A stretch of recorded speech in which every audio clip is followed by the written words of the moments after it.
ಯಾಕೆ ಓದವಲ್ರಿ? ಮನೆಗೆ ಹೋದ್ರೆ ಟಿವಿ ನೋಡೋದು, ಮೊಬೈಲ್ ನೋಡೋದು, ಆಟಗಳು ಆಡೋದು, ಕಸ ಹೊಡೆದೆ, ಮುಸುರು ತಿಕ್ಕಿದೆ ಮಾಡೋದು. ಯಾವ ಟೈಮ್ ಮಾಡೋದು. ಆದ್ರೆ ಮೊಬೈಲ್ ಟಿವಿ ನೋಡಿದ್ರಲ್ಲ ನಿಮ್ಮಷ್ಟು ಡೇಂಜರ್ ಯಾರು? ಮೊಬೈಲ್ ಟಿವಿ ನೀವೇನಾದ್ರು ನೋಡಿದ್ರಪ್ಪ ಅಂದ್ರ ನೀವು ಜೀವನದಾಗ ಉದ್ಧಾರ ಆಗೋದಿಲ್ಲ, ನೀವು ಬೆಳವಣಿಗೆನೇ ಆಗೋ ಚಾನ್ಸೇ ಇಲ್ಲ. ನೆನ್ಪಿಟ್ಕೊಳ್ರಿ, ಯಾರು ಮೊಬೈಲ್ನಿಂದ ದೂರ ಇರ್ತೀರಿ ಅವರು ವಿದ್ಯಾವಂತರಾಗ್ತೀರಿ, ಯಾರು ಟಿವಿಲಿಂದ ದೂರ ಇರ್ತೀರೋ ಅವರು ಜ್ಞಾಪಕ ಶಕ್ತಿ ಬರ್ತದ. ಯಾರು ನೀವು ಅದೇ ಚಿತ್ರದಿಂದ ಧಾರಾವಾಹಿಗಳು, ಟಿವಿಗಳು, ಸಿನಿಮಾಗಳು ಯಾರು ನೋಡ್ಕೊಂತಿರ್ತೀರಿ ನಿಮಗೆ ಓದಬೇಕಂತಕ್ಕಂಥದ್ದು ಆಸಕ್ತಿ ಬರಂಗಿಲ್ಲ. ಸ್ಪಷ್ಟವಾಗಿ ಕೇಳಿ. ಅದಕ್ಕಾಗಿ ಟಿವಿ ಮೊಬೈಲ್ನಿಂದ ನೀವು ಎಷ್ಟು ದೂರ ಇರ್ತೀರಿ ಅಷ್ಟೊಂದು ನೀವು ತಿಳುವಳಿಕೆ ಬರ್ತದ. ನಿಮ್ಗೆ ಓದಕ್ಕೆ ಬಿಟ್ರಲ್ಲ ನಿಮ್ಮ ತಂದೆ ತಾಯಿಗಳು, ಓದಕ್ಕೆ ಬಿಟ್ರೆ ಅದಕ್ಕೆ ಬಿಟ್ರ? ಓದಕ್ಕೆ ಬಿಟ್ಟ ಮೇಲೆ ನೀವು ಯಾಕೆ ಓದಂಗಿಲ್ಲ? ಮನೆಗೆ ಏನ್ ಮಾಡ್ತೀರಿ? ಮನೆಗೆ ಹೋದ್ಮೇಲೆ ಏನ್ ಮಾಡ್ತೀರಿ ಹೇಳ್ರೋಣ? ಏನ್ ಮಾಡ್ತೀರಿ? ಮನೆಗೆ ಹೋಗಿ ಅಂಗಡಿಗೆ ಹೋಗಿ ಬಿಡೋದ? ಮನೆಗೆ ಹೋಗಿ ಏನ್ ಮಾಡ್ತಾರಪ್ಪ? ಏನ್ ಮಾಡ್ತಾರೆ ಮನೆಗೆ ಹೋಗಿ? ಈಗ ಸಾಲಿ ಬಿಡ್ತಿಲ್ಲ, ಸಾಲಿ ಬಿಟ್ಟ ನಂತರ ಹೋದ್ಮೇಲೆ ಏನ್ ಮಾಡ್ತಾರೆ? ಏನ್ ಮಾಡ್ತೀರಿ ಹೇಳ್ರಿ? ಯಾರು ಮಾಡ್ರ? ಏನಿಲ್ಲ, ಟೈಮ್ ಪಾಸ್. ಹೌದಾ? ಹೋಗೋದು, ಊಟ ಮಾಡೋದು, ಆ ಕಡೆ ಎಗ್ರೇಟ್ ಬಂದ್ಗಿಸ್ ಮನೆ ಮಕ್ಕಂಡ್ಬಿಡೋದು. ಹೌದಾ? 8 ಮಕ್ಕಂಡ್ಬಿಡೋದು. ನಿಮಗೆ ಇನ್ನೊಂದು ಮಾತು ಹೇಳೋದು ಕೇಳ್ರಿ, ನೀವು ಮೊದಲ ಟ್ಯೂಷನ್ಗಳನ್ನು ಕೇಳ್ತೀವಿ. ಟ್ಯೂಷನ್ಗೆ ಬಂದವರಿಗೆ ಕುಂತು ಎಲ್ಲ ಪಠ್ಯ ಪುಸ್ತಕದ ಶಾಲೆ ಒಳಗೆ ಏನು ಹೇಳ್ಯಾರ ಅದೆಲ್ಲ ರಿಪೀಟ್ ಮಾಡ್ತಾ ಇದ್ರು, ರಿಪೀಟ್ ಮಾಡಿ ಹೇಳ್ತಾ ಇದ್ರು. ಅದಕ್ಕಾಗಿ ನೀವು ಕೂಡ ಇಲ್ಲಿಂದ ಹೋದ್ಮೇಲೆ ಶಾಲೆ ಒಳಗೆ ಏನು ಹೇಳ್ತಾರೆ ಅವೆಲ್ಲ ತೆಗೆದು ನೋಡ್ರಿ. ಒಂದ್ಸಲ ತೆಗೆದು ನೋಡಿ ಅದನ್ನು ಸ್ವಲ್ಪ ಪುನರಮನನ ಮಾಡಿಕೊಳ್ರಿ. ಕನ್ನಡ ಪುಸ್ತಕಗಳು ಓದ್ರಿ, ಕಥೆ ಪುಸ್ತಕಗಳು ಓದ್ರಿ, ಅಕ್ಷರಗಳು ಒಂದ್ಸಲ ನೋಡ್ರಿ. ನೀವು ಅಕ್ಷರಗಳೇ ಬರಕ್ ಬರಂಗಿಲ್ಲ, ಓದಕ್ಕೆ ಬರಕ್ ಬರಂಗ ಅಂದ್ರ ಮುಂದ ಹೈಸ್ಕೂಲ್ಗೆ ಹೋದ್ಮೇಲೆ ಏನ್ ಮಾಡ್ತೀರಿ? ಏನ್ ಮಾಡಕ್ಕಾಗ್ತದೆ ಹೇಳ ನೋಡೋಣ? ಒಂದು ಲೆಕ್ಕ ಕೂಡ್ಸೋದು, ಕಳೆಯೋದು, ಭಾಗಕಾರ, ಗುಣಾಕಾರ ಬರಂಗಿಲ್ಲ ಅಂದ್ಮೇಲೆ ನೀವು ಮುಂದ ಪ್ರೌಢಶಾಲೆ ಓದ್ಮೇಲೆ ಏನಾಗ್ತದ? ಯಾಕೆ ಓದ್ಬಾರ್ದು? ನಿಮ್ಗೆ ಓದೋ ಆಸಕ್ತಿ ಇಲ್ವಾ? ನಮ್ಮ ಗ್ರಂಥಾಲಯ ಅದ 7,000 ಪುಸ್ತಕ. ನೀವು ಗ್ರಂಥಾಲಯಕ್ಕೆ ಬಂದ್ರಪ್ಪ ಅಂದ್ರ ಅಲ್ಲಿ ಒಂದು ಲೆಕ್ಕ ಮಾಡೋದು ಒಂದು ಇದೆ. ಏನದ ಹೇಳ್ರಿ? ಕಂಪ್ಯೂಟರ್ ಅದಿಲ್ಲ. ಆ ಕಂಪ್ಯೂಟರ್ ಒಳಗೆ ಏನೈತಿ ಒಂದು ಲೆಕ್ಕ ಮಾಡೋದು ಆಟೋಮೆಟಿಕ್. ಅವು ಕೂಡ್ಸೋ ಲೆಕ್ಕದಪ್ಪ ಅಂದ್ರ ಅದು 2 ಕೂಡಿಸಿ 4 ಅಂತಲ್ಲಿ ಹೊಡೆದ ಒಂದು ಏರೋ ಮಾರ್ಕ್ ಅದು ಹೊಡೆದಪ್ಪ ಅಂದ್ರ 0 ಆಗಿಬಿಡ್ತು.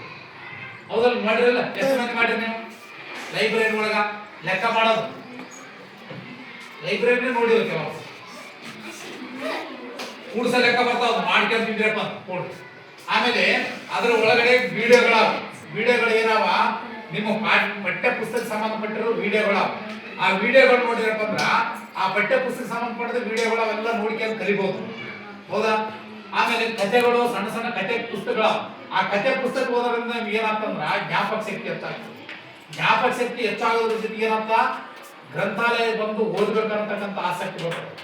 ಇಷ್ಟು ಜನ ಇದ್ರೆ ಗ್ರಂಥಾಲಯಕ್ಕೆ ಬಂದು ಓದ್ಬೇಕಂಬ ನಿಮ್ಗೆ ಒಬ್ಬರಿಗೆ ಆದನ ಆಸಕ್ತಿ ಯಾಕಿಲ್ಲ? ಸಂಡೇ ದಿವಸ ಖಾಲಿ ತಿರುಗಾಡ್ತಾರೆ, ಬಂದು ಮಾಡ್ಬೋದಾ? ಪುಸ್ತಕಗಳು ಓದ್ಬೋದಾ? ಸಣ್ಣ ಸಣ್ಣ ಕಥೆಗಳ ಪುಸ್ತಕ ಓದ್ಬೋದಲ್ಲ? ಆಮೇಲೆ ಕಂಪ್ಯೂಟರ್ ಲೆಕ್ಕಗಳು ಮಾಡ್ಬೋದು. ಡಿಜಿಟಲ್ ಲೈಬ್ರರಿ ಅದ. ನಿಮಗೆ ಸಿಲೆಬಸ್ ಪುಸ್ತಕಗಳಾವಲ್ಲಿ 7ನೇ ತರಗತಿ ಪುಸ್ತಕಗಳು, ಎಲ್ಲಾ ತರಗತಿ ಪುಸ್ತಕಗಳದಾವ. ಆ ಪುಸ್ತಕಗಳು ತಗೊಂಡು ಓದ್ಬೋದಲ್ಲ? ಸಣ್ಣ ಸಣ್ಣ ಕಥೆಗಳು ಓದೋದ್ರಿಂದ ನಿಮ್ಗೆ ಏನಾಗ್ತದ? ಅಕ್ಷರ ಜ್ಞಾನ ಬರ್ತದ, ವಾಕ್ಯಗಳು ಸರಿ ಜೋಡಿಸಿ ಓದಕ್ ಬರ್ತದ. ಅದಕ್ಕಾಗಿ ದಯಮಾಡಿ ನೀವೇನೈತಿ ನಿಮ್ಮ ಮನೆ ಒಳಗೆ ಹೋಗಿ ಟೈಮ್ ಪಾಸ್ ಮಾಡಬಾರ್ರಿ. ದಯಮಾಡಿ ಓದ್ರಿ, ಕುಂತು ಓದಿ ಅಭ್ಯಾಸ ಮಾಡ್ರಿ. ನಿಮ್ಮ ತಂದೆ ತಾಯಿಗಳು ಓದ್ಬೇಕಂತ ನಿಮ್ಮನ್ನು ಬಿಟ್ಟಾರ. ನೀವು ಶಾಣ್ಯರಾಗ್ರಿ, ಓದ್ರಿ, ಒಬ್ಬ ಸಮಾಜದಲ್ಲಿ ಒಳ್ಳೆ ನಾಗರಿಕರಾಗ್ರಿ ಅಂತ ನಿಮ್ಗೆ ಬಿಟ್ರ. ಹೌದಲ್ಲ? ನೀವು ಓದಂಗಿಲ್ಲ ಅಂದ್ರೆ ನೀವ್ ಏನ್ ಮಾಡ್ಬೇಕು? ನಿಮ್ಗೆ ಏನು ಕೆಲಸ ಹಚ್ತಾರನ? ಕೂಲಿ ಹೋಗಂತ ಕಳಿಸ್ತಾರ? ಇಲ್ಲ. ಬಟ್ಟೆ ಹೋಗಂಬ ಅಂತ ಕಳಿಸ್ತಾರ? ಇಲ್ಲ. ಮೇವು ಮಾಡ್ಕೊಂಬ ಅಂತಾರನೇ? ಇಲ್ಲ. ಮತ್ತೆ ನೀವ್ ಯಾಕೆ ಓದಂಗಿಲ್ಲಪ್ಪ?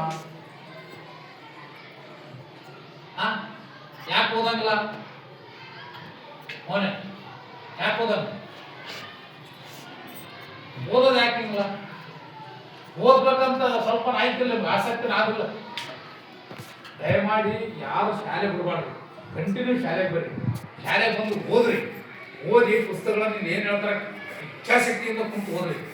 ಬರೋದು, ಹರಟೆ ಹೊಡೆಯೋದು, ಟೈಮ್ ಪಾಸ್ ಮಾಡೋದು, ಒದಿರಾಡೋದು, ಚಿಗುರಾಡೋದು ಮಾಡಿ ಹೋದ್ರ ನಿಮ್ಮ ಜೀವನ ಕೊಲ್ಯಾಪ್ಸ್ ಆಗ್ತದೆ, ಜೀವನನೇ ಬರ್ಬಾದ್ ಆಗಿ ಹೋಗ್ತದೆ. ಒಂದು ಸಲ ನೀವು ಓದ್ಬೇಕಂತ ಆಸಕ್ತಿ ಪಟ್ಟು ಚೆನ್ನಾಗಿ ಓದಿರಪ್ಪ ಸಮಾಜದಲ್ಲಿ ಒಳ್ಳೆ ವ್ಯಕ್ತಿ ಆಗ್ತೀರಿ. ಒಂದು ದೊಡ್ಡ ನೌಕರಿ ತಗೋರಿ, ಒಳ್ಳೆ ವ್ಯಕ್ತಿ ಆಗ್ರಿ. ಓದ್ರಿ. ನೀವು ಓದಿಲ್ಲಪ್ಪ ಅಂತಂದ್ರೆ ನಿಮ್ಮ ತಂದೆ ತಾಯಿಗಳಿಗೆ ನೀವು ಕೆಟ್ಟ ಹೆಸರು ಇವತ್ತು ಎಷ್ಟೋ ಜನ ವಿದ್ಯಾರ್ಥಿಗಳು ಊರಾಗ ಅದಾರ ಅರ್ಧಂಬರ್ಧ ಓದಿ ಇವತ್ತು ಏನು ಆಗ್ಲಾರ್ದ ಕುಂತಾರ. ಯಾಕೆ ಆಗ್ಯಾರ ಅಂದ್ರೆ ಓದಿಲ್ಲ, ಅದಕ್ಕೆ ಅರ್ಧಂಬರ್ಧ ಆಗ್ಯಾರ.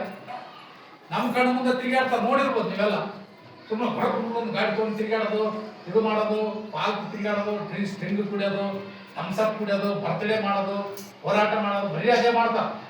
ಅವೆಲ್ಲ ಏನೈತೆ ಅಂದ್ರ ಅದೇ ಅಟ್ರಾಕ್ಟ್ ಆಗಿ ನಿಮ್ಗೆ ಓದೋ ನಾಲೆಜ್ ಕಡಿಮೆ ಆಗಿ ಅವ್ರಾಗ ನಾವು ಆಗ್ಬೇಕಂತ ಆಗ್ಯದ. ದಯಮಾಡಿ ಅದು ಮಾಡಕ್ ಹೋಗ್ಬೇಡ್ರಿ.